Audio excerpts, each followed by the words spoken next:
kabarnya Bu? Baik, alhamdulillah. Ya, baiklah Ibu. Jadi perkenalkan ya Bu, saya CDP Angkatan 11 Ibu, Kota Parepare. Jadi Ibu Manggi ini adalah kepala sekolah saya di SMA Negeri 2 Parepare.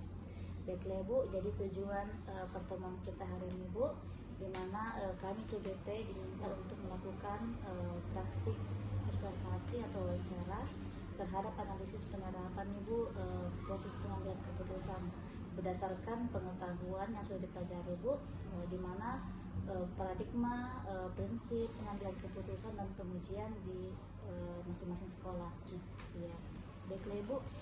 Sebelum saya mengajukan beberapa pertanyaan Ibu, saya ingin mengetahui Ibu salah satu kasus dilema etika yang telah terjadi di sekolah ini Ibu. Salah satunya yang baru-baru terjadi ini, ada siswa yang belum dikeluarkan atau belum mengundurkan diri. Dia aturannya itu SMA lalu pindah ke SMK, itu tidak boleh aturannya. Jadi tapi ternyata dia pindah, bahkan sudah bersekolah di sana selama beberapa tahun ini. Ada 1 tahun lah, karena dia awal sebelum sudah selesai ujian dia pindah. Bahkan sudah katanya praktek lapangan di SMK tersebut. Tapi pihak Kacabdis mengatakan kita tidak boleh untuk untuk mengeluarkan dapodik dulu dengan SMA ke SMK. Tidak boleh aturannya. Sedangkan ada orang tuanya kemarin, kalau saya tidak salah 2 hari yang lalu itu sudah protes, kenapa anakku tidak dikeluarkan dari dapodik. Pada tidak semudah itu dikeluarkan. Jadi kami sekarang ini menunggu keputusan dari kantor cabang dinas, bagaimana, apakah dianggap DOK itu anak-anak. Kalau saya sudah rapatkan ke Wakasek, apakah dianggap DO saja itu anak, supaya dianggap ini keluar dari SMA Negeri 2, bukan pindah. Statusnya kami keluarkan dan tidak pindah, walaupun dia sudah bersekolah. Supaya bagaimana caranya supaya dia juga dapat bersekolah, karena ATS kalau kami keluarkan seperti itu jadi ATS. Tapi sekarang ada data lagi bahwa dia sekolah di SMK. Itu baru final decision, tapi saya masih menunggu dari Kacabdis bagaimana nanti ini. Itu yang kasus yang sekarang terjadi.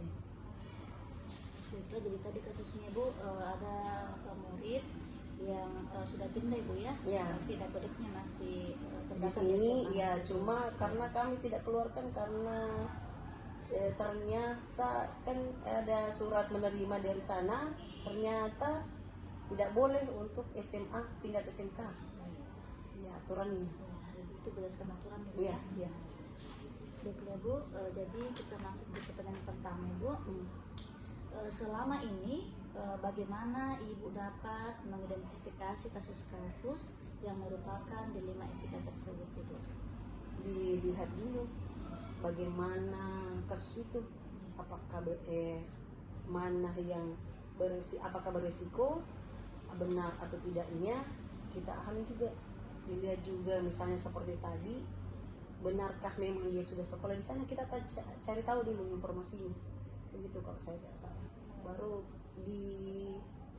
kita mengambil keputusan. Tapi saya tidak pernah mengambil keputusan sendiri, harus ada rapat dengan tim pengembang dari kurikulum. Jadi di sini Bu, Ibu melakukan rapat terlebih dahulu ya, di pengembang sekolah. Iya.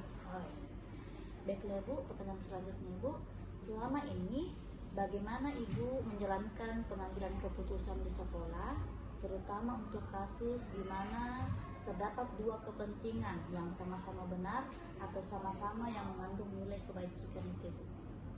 Saya rasa kita sudah pernah diajarkan di sekolah, kalau mau mengambil keputusan jangan langsung keputusan sendiri, apalagi ini dalam pihak bahwa sekolah ya. Jadi seharusnya memang setiap mengambil keputusan, selama ini setiap saya mengambil keputusan baik itu besar atau kecil, saya pasti bermusyawarah. Kalau itu besar saya rapatkan di Dewan Guru, tapi itu kalau skalanya masih kecil saya musyawarahkan ke tim pengembang sekolah, Wakasek dan tim BOS. Baiklah Ibu, pertanyaan selanjutnya Ibu, langkah-langkah atau prosedur seperti apa yang biasa Ibu lakukan selama ini, Bu? Kalau masalah prosedur, kalau ada kejadian atau kasus yang terjadi di sekolah, yang biasanya itu awalnya yang pertama langsung dulu ke wali kelasnya. Tapi kalau dalam kasus yang kemarin ini, kami langsung kasusnya ke bagian mutasi. Ke bagian mutasi, setelah itu mutasi lalu ke Dapudik dan langsung ke saya. Nanti saya yang akan melapor ke kantor cabang dinas. Seperti itu. Ya, jadi tadi Bu dari sekolah dulu Ibu ya? Iya. Baru ke cabang dinas. Iya. Oh, ya. Selanjutnya Ibu, hal-hal apa saja yang selama ini Ibu anggap efektif dalam pengambilan keputusan dari kasus dilema etika tersebut, Bu? Intinya setiap pengambilan keputusan ada musyawarah. Yang saya tahunya dalam musyawarah di situ kita mendengar pendapat. Jadi komunikasi yang baik dengan beberapa tim pengembang sekolah, komite atau dewan guru itu yang sangat bagus. Kita musyawarah dan meminta pendapat mereka semuanya. Jadi menghasilkan keputusan yang baik ya, keputusan yang betul-betul tepat. Jadi dilakukannya musyawarah Ya. Komunikasi satu sama yang lain. Oke, selanjutnya Bu, hal-hal apa saja yang selama ini merupakan tantangan Ibu dalam mengambil keputusan pada kasus dilema etika tersebut? Sebenarnya masalah yang sebenarnya tantangan yang sebenarnya adalah ketidaktahuannya masyarakat tentang aturan. Mereka selalu mengatakan misalnya kurikulum merdeka tidak boleh ada yang tinggal, walaupun malas tidak pergi sekolah, itu yang salah. Kalau kemarin kasus yang perpindahan ini, karena mereka tidak tahu bahwa SMA SMK itu tidak boleh, ada aturannya tersendiri. Kurangnya informasi dari orang tua sehingga timbul, apalagi komunikasi tidak bagus, timbul lagi masalah. Pasti ada masalah. Jadi itu salah satu tantangan yang saya katakan, bahwa komunikasi sebenarnya dari komunikasi saja. Berarti komunikasinya yang kurang ya, dan pemahaman dari orang tua. Iya, betul, pemahaman orang tua yang kurang sedikit. Oke, selanjutnya Ibu, apakah Ibu memiliki sebuah tata krala atau jadwal tertentu dalam sebuah penyelesaian kasus dilema etika? Apakah Ibu langsung menyelesaikan di tempat atau memiliki sebuah jadwal untuk menyelesaikannya? Bentuk atau prosedur seperti apa yang Ibu jalankan? Tidak ada jadwal sih. Kalau memang ada masalah, kalau saya ada masalah langsung diselesaikan. Karena kapan kita ini berlarut-larut akan menambah masalah lagi, masalah-masalah baru. Jadi seperti ini sebenarnya kami menunggu, karena kami menunggu keputusan juga dari kantor cabang dinas. Akhirnya ini kasus sudah hampir habis semester 1, belum ini juga. Jadi saya masih menunggu saja, karena saya juga tidak bisa mengambil keputusan. Kalau saya sudah berikan alternatif tadi pagi, saya sudah berikan alternatif, kita keluarkan saja DO ceritanya. Jadi saya menunggu keputusan. Kalau memang seperti itu, hari ini saya menunggu, karena saya tidak suka kalau berlarut-larut.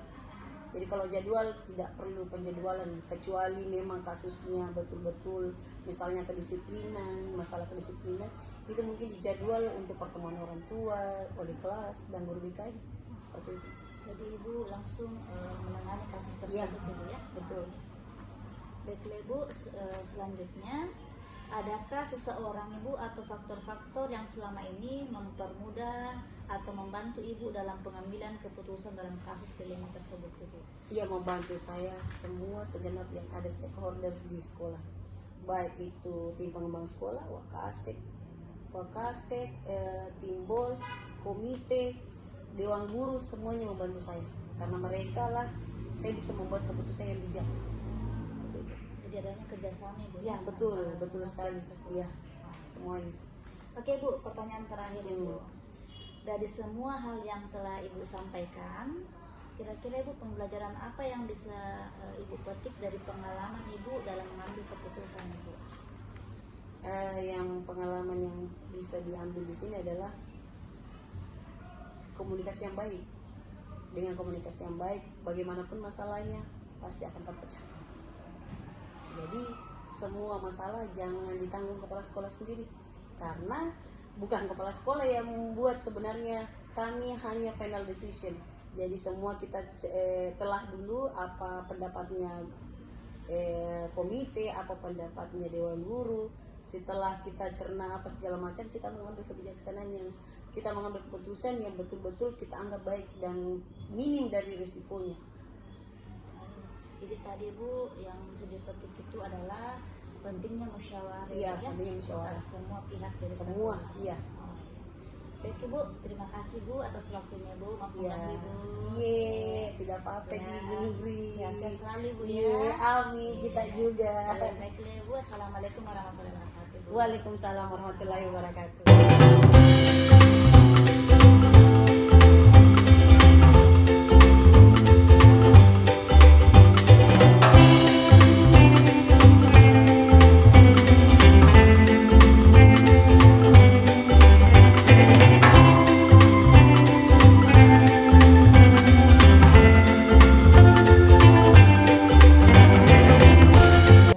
Assalamualaikum warahmatullahi wabarakatuh.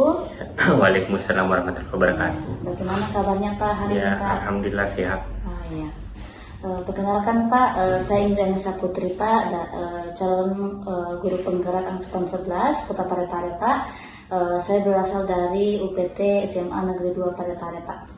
Ya, jadi adapun tujuan pertemuan kita Pak pada hari ini, di mana Pak kami CKP Pak diminta untuk melakukan praktik wawancara Pak terkait dengan penerapan proses pengambilan keputusan berdasarkan paradigma prinsip pengambilan dan pengujian terhadap keputusan di sekolah Pak.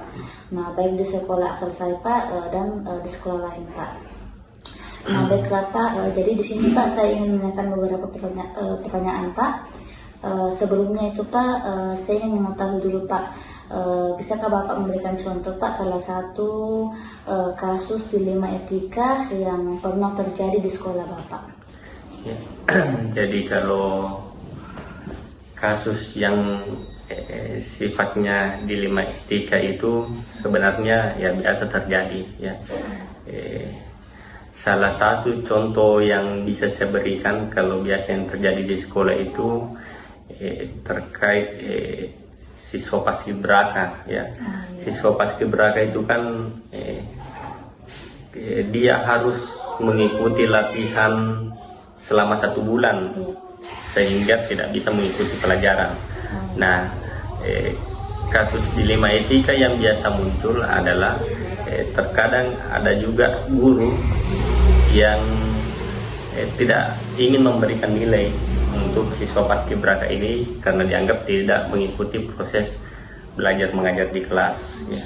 Nah, cuman persoalan ini kan artinya siswa ini ikut kegiatan seperti itu kan atas nama sekolah juga, mewakili sekolah, sehingga memang perlu dikasih kebijakan ya, kebijakan khusus supaya dia bisa melaksanakan tugas sebagai paskibraka tanpa misalnya mengganggu nilainya untuk mungkin di beberapa mata pelajaran. Jadi kasus itu biasa yang muncul dan menurut saya ini kan sama-sama benar ya, apa yang dilakukan Paskib itu adalah juga sebagai bentuk nasionalisme terhadap negara.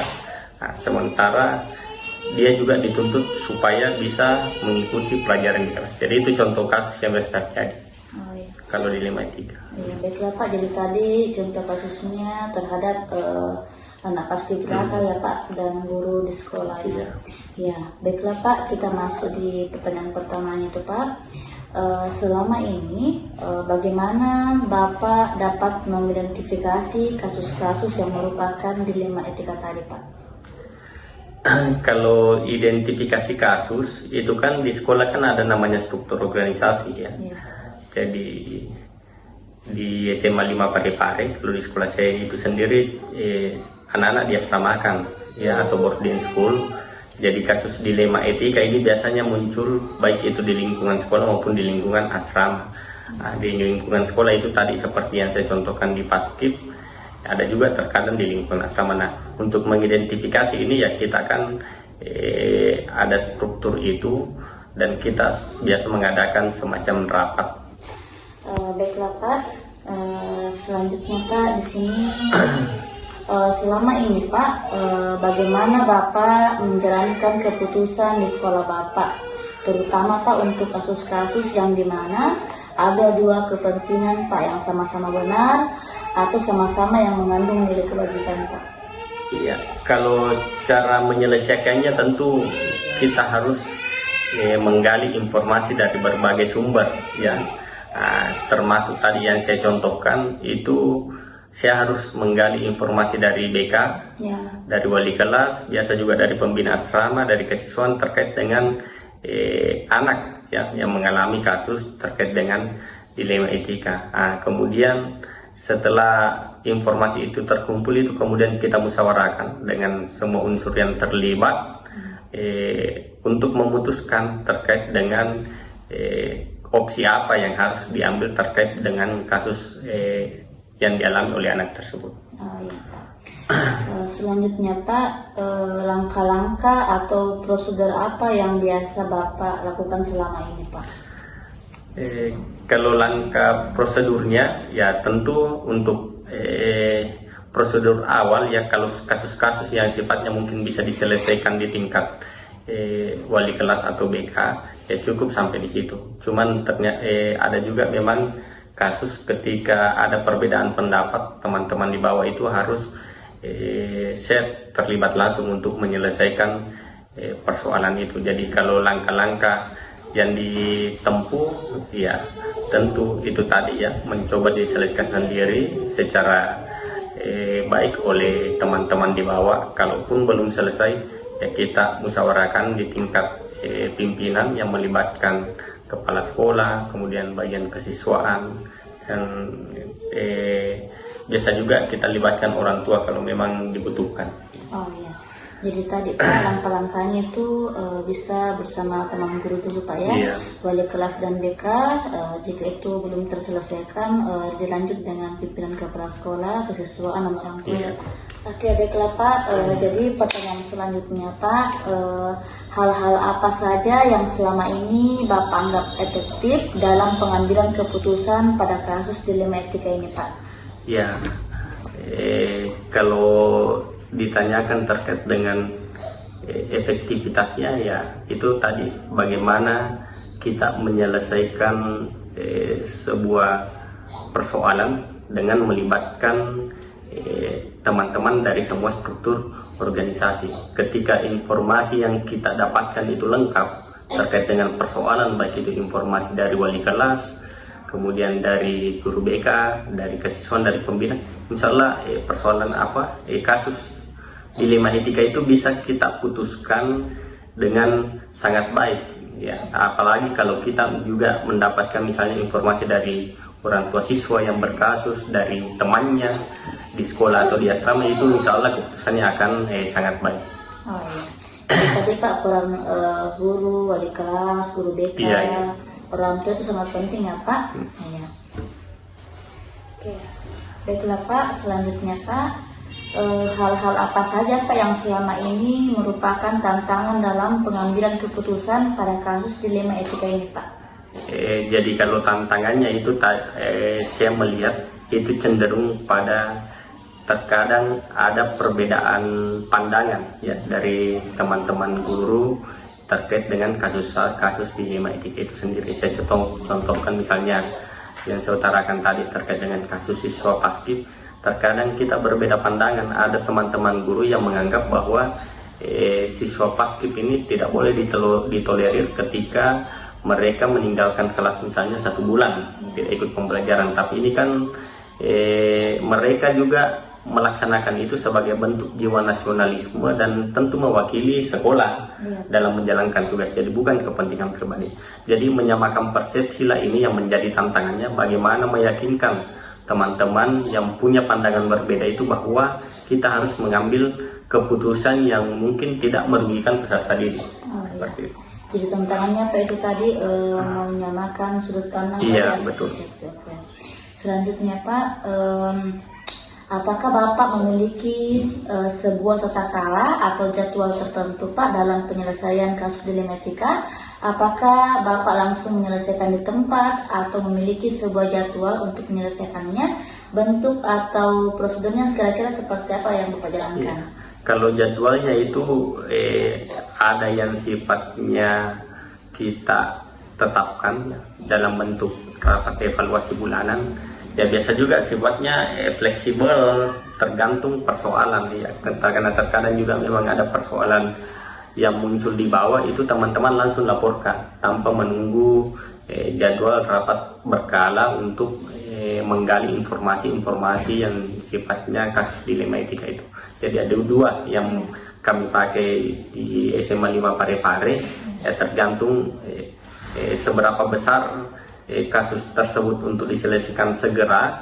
Kalau memang bisa diselesaikan dulu oleh teman-teman di tataran wali kelas atau guru BK, ya nanti mereka laporkan di rapat evaluasi. Tapi kalau membutuhkan penanganan atau campur tangan dari kami selaku pimpinan untuk mengambil keputusan, ya itu biasanya langsung dilaporkan kemudian kami rapatkan untuk mengambil keputusan. Oh iya. Jadi tadi pada dua ya Pak, bisa dilaksanakan pada rapat evaluasi bulanan ataupun bisa juga langsung Pak ya. Iya.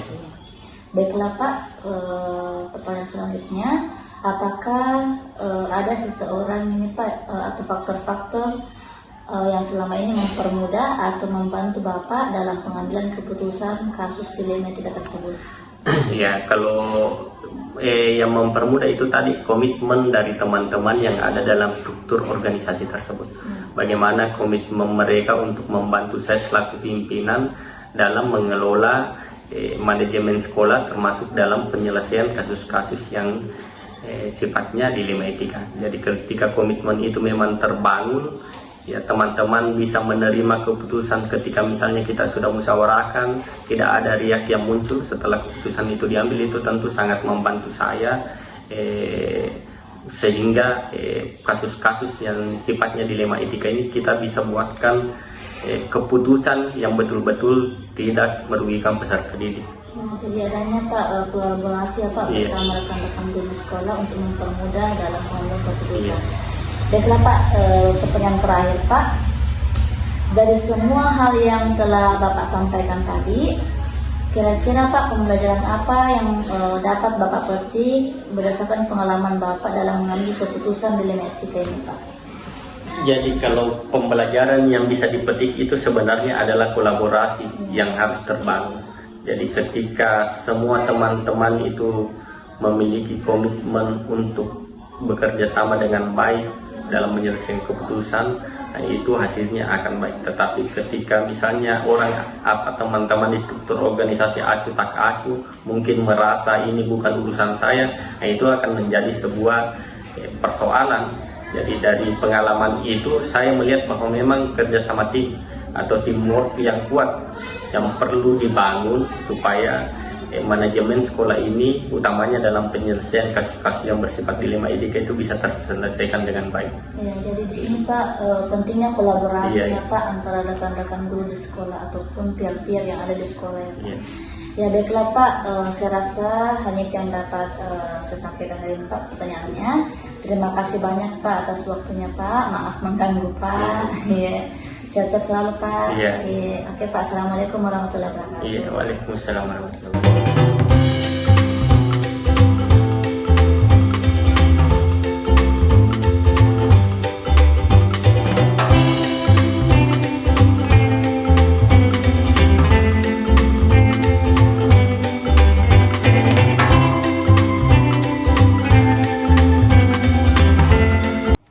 Assalamualaikum warahmatullahi wabarakatuh Pak. Waalaikumsalam warahmatullahi wabarakatuh. Bagaimana kabarnya ini Pak? Ya, alhamdulillah baik-baik. Baiklah Pak, jadi perkenalkan Pak, saya Ingrid Saputri Pak, CGP Angkatan 11 Kota Parepare Pak. Saya berasal dari UPT SMA Negeri 2 Parepare Pak. Iya, betul. Jadi adapun tujuan kedatangan saya di sini Pak, di mana kami CGP diminta untuk melakukan praktik wawancara terhadap analisis penerapan proses pengambilan keputusan Pak berdasarkan pengetahuan Ya. yang telah kami pelajari tentang paradigma, prinsip pengambilan dan pengujian keputusan Pak di sekolah asal maupun di sekolah lain. Nah, baiklah Pak, jadi sebelum saya mengajukan beberapa pertanyaan Pak, di sini Pak saya ingin mengetahui terlebih dahulu Pak terkait informasi tentang kasus dilema etika yang telah terjadi di sekolah Bapak ini Pak. Seperti apa Pak contohnya? Kalau orang bicara mengenai kasus dilema etika, etika itu tidak lepas dari persoalan karakter, persoalan moral. Jadi itu yang kita utamakan dulu, pembentukan generasi, pembentukan karakter anak-anak. Ketika berbicara itu, ketika etikanya itu bagus, karakternya yang itu bagus, yakin insya Allah anak-anak itu akan bisa lebih bagus dalam menempuh pendidikan. Alhamdulillah kami di sini dahulukan itu sesuai dengan visi dan misi kami di sekolah. Kita ini mendahulukan karakter sebagai pelindung anak-anak kita dalam menjalankan pendidikannya di SMA Negeri 4 Palu. Terkait contoh kasusnya Pak yang menjadi dilema etikanya Pak, bisa memberikan satu contoh Pak? Contohnya itu kan masalah kedisiplinan.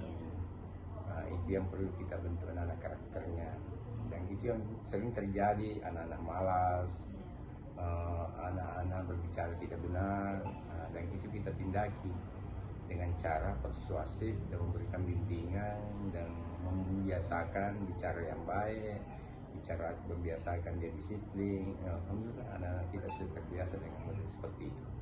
Ada pertentangannya pada Pak dari misalnya orang tua? Ini kemarin kami sosialisasikan dengan orang tua, jadi anak-anak sebelum masuk kami sosialisasikan itu kepada orang tua, dan itu menjadi komitmen antara pihak sekolah dengan pihak orang tua, kemudian saling berkolaborasi. Maka kami undang dari komite, undang dari tokoh masyarakat untuk mensosialisasikan ini supaya anak-anak kita ini insya Allah sukses dalam menempuh pendidikan. Baiklah Pak, masuk di pertanyaannya Pak. Yang pertama, selama ini bagaimana Bapak dapat mengidentifikasi kasus-kasus yang merupakan dilema etika ini? Kalau mengidentifikasi kasus-kasus itu tentu kita lihat dari persoalannya, kasus itu bisa muncul. Misalnya ketika aturan di sekolah itu tidak baik, tidak dipahami, maka pasti munculkan persoalan.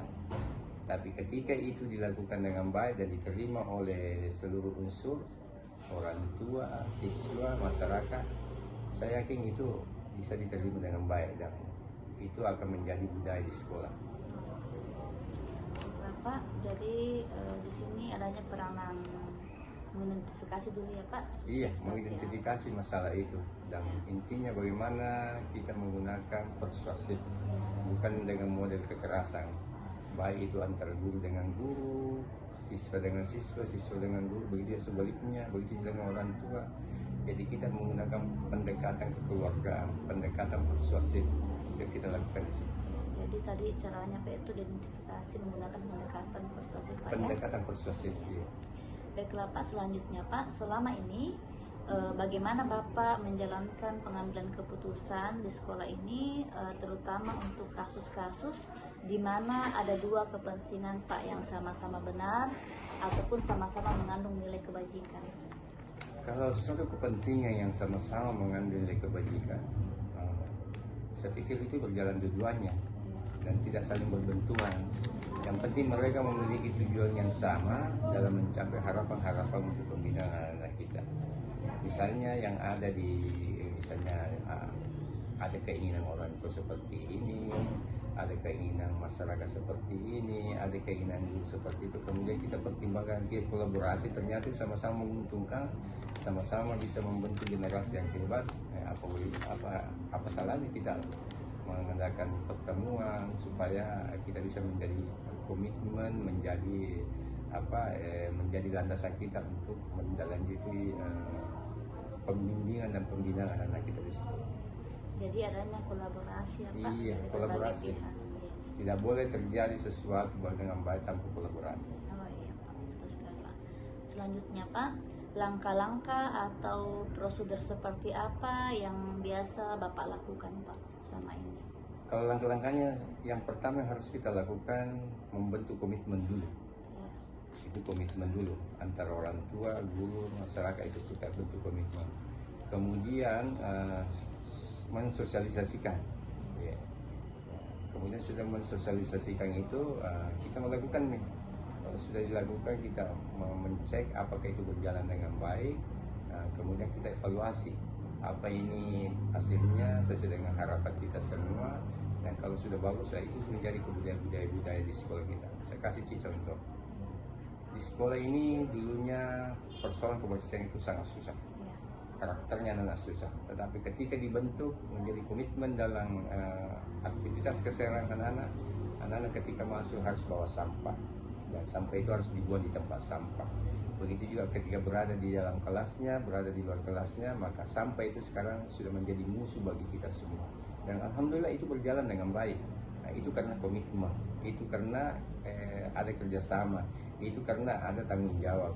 Saya kira seperti itu. Jadi langkah-langkahnya tadi padanya komitmen Pak ya, Iya, kerjasama. adanya komitmen. Iya.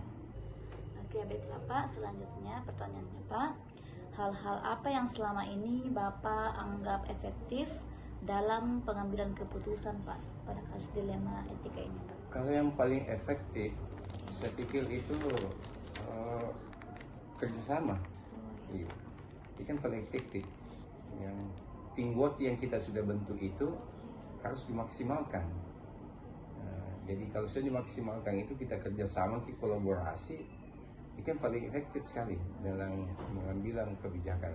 Ketika itu hanya dilakukan oleh orang-orang tertentu, itu tidak bisa berjalan dengan baik.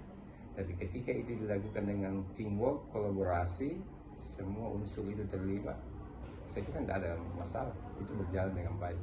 Nah, Pak, jadi yang paling efektif tadi padanya kolaborasi. Adanya Pak. kolaborasi, teamwork yang dibentuk itu berjalan betul-betul dengan baik. Baiklah Pak, selanjutnya Pak, hal-hal apa saja Pak yang menjadi tantangan Bapak dalam pengambilan keputusan dilema etika tersebut Pak? Kalau yang menjadi tantangannya itu yang pertama bagaimana merubah kebiasaan orang yang dilakukan itu kurang begitu bagus dan kita dulu menjadi lebih bagus. Maka itu menjadi kerja kita yang harus dimaksimalkan, membentuk suatu aturan, membentuk suatu kebiasaan, dan ketika kebiasaan itu bisa berjalan dengan baik, maka itu menjadi budaya yang hebat, budaya yang baik yang kita lakukan. Itu menjadi persoalan. Yang kedua itu bagaimana memberikan pemahaman kepada masyarakat, memberikan pemahaman kepada orang tua tentang apa yang harus dilakukan sekolah. Nah, makanya kita dari pihak sekolah mengundang mereka bagaimana program sekolah itu dijalankan dengan baik, bagaimana kerjasama semua, bagaimana tanggung jawab mereka juga terhadap sekolah, begitu juga dengan masyarakat. Ketika itu terjadi, maka pendidikan yang ada di lingkungan keluarga, lingkungan masyarakat, dan lingkungan sekolah itu efektif, alhamdulillah berjalan dengan baik. Jadi tadi Pak adanya kerjasama juga Pak ya? Kerjasama juga. Dan juga tantangannya tadi merubah mindsetnya orang ya. yang itu yang susah. Tapi ketika itu dilakukan dengan model persuasif, model pendekatan budaya yang baik, mendekati dan akhirnya bisa berjalan dengan baik. Oh iya Pak. Selanjutnya Pak, apakah Bapak memiliki sebuah tata cara atau jadwal tertentu dalam menyelesaikan kasus dilema etika? Apakah langsung diselesaikan di tempat Pak atau memilih sebuah jadwal untuk menyelesaikannya? Bentuk atau prosedurnya seperti apa Pak? Kalau saya namanya kasus, Ya. jangan kasus itu diselesaikan lama. Oh iya Pak. Kalau saya ketika ada kasus maka langsung kita selesaikan dan cari solusinya. Jangan kasus itu berjalan sekian minggu, 1 bulan, akhirnya bisa menimbulkan hal-hal yang negatif bagi orang tua, bagi siswa. Tapi ketika diselesaikan, dicari solusinya. Ya, itu. Jadi tadi caranya itu Pak langsung diselesaikan Langsung Pak diselesaikan. ya? Jangan tunda-tunda. Jadi itu ya, jangan ditunggu kalau ada kasus. Oh iya. Baiklah Pak, selanjutnya Pak, adakah seseorang atau faktor-faktor apa Pak yang selama ini mempermudah atau membantu Bapak dalam pengambilan keputusan terhadap kasus dilema etika itu Pak? Yang mempermudah kita mengambil keputusan itu yang pertama aturan. Iya. Kalau saya itu aturan yang mempermudah, tidak susah. Kita hanya berdasarkan dengan aturan komitmen yang dibentuk. Nah, setelah itu bagaimana teman-teman yang bekerja di bawah, mulai Wakasek, mulai dari wali kelas, mulai dari guru-guru, kemudian staf, itu yang dilibatkan secara keseluruhan dengan berdasarkan itu aturan-aturan yang ada. Ya, jadi tidak ada yang susah kalau semua kita berdasarkan dengan aturan itu. Jadi tadi Pak berdasarkan aturan Pak, dan juga tentunya lagi kerjasama yang baik Pak. Iya, ya, kalau antara sudah guru. sudah ada aturannya itu, silakan berjalan. Wali kelas berjalan dengan sesuai aturan, Wakasek berjalan dengan aturan, siswa juga berjalan mengikuti aturan itu. Tidak ada yang susah. Iya, berarti itu kolaborasi sangat penting Pak. Kolaborasi sangat penting. Tidak ada yang berjalan dengan baik tanpa kolaborasi. Baiklah Pak, sampai di pertanyaan terakhir Pak. Dari semua hal yang Bapak telah sampaikan tadi, kira-kira Pak pembelajaran apa yang dapat Bapak petik dari pengalaman dalam mengambil keputusan dilema etika itu Pak? Kalau menurut saya, kalau pembelajaran yang diambil dalam dilema etika itu, gunakan pendekatan-pendekatan yang mendidik. Jangan dengan pendekatan kekerasan. Setiap pendekatan kekerasan itu nanti menimbulkan sesuatu yang tidak mendidik. Jadi ketika dilakukan dengan pendekatan persuasif, pendekatan mendidik, maka muncul istilah si pakar tahu, si pakar lebih, dan si pakar ingat. Itu yang terjadi kami di sekolah ini. Alhamdulillah itu yang merubah semua sistem-sistem yang berjalan yang kurang baik, akhirnya berjalan dengan baik. Masya Allah Pak, luar biasa di sini Pak. Alhamdulillah. Baiklah Pak, saya rasa hanya sekian Pak wawancara saya hari ini Pak. Mohon maaf mengganggu waktunya Pak. Ya, sehat selalu Pak ya. Ya, alhamdulillah siap semua. Mari kita assalamualaikum warahmatullahi wabarakatuh. Waalaikumsalam.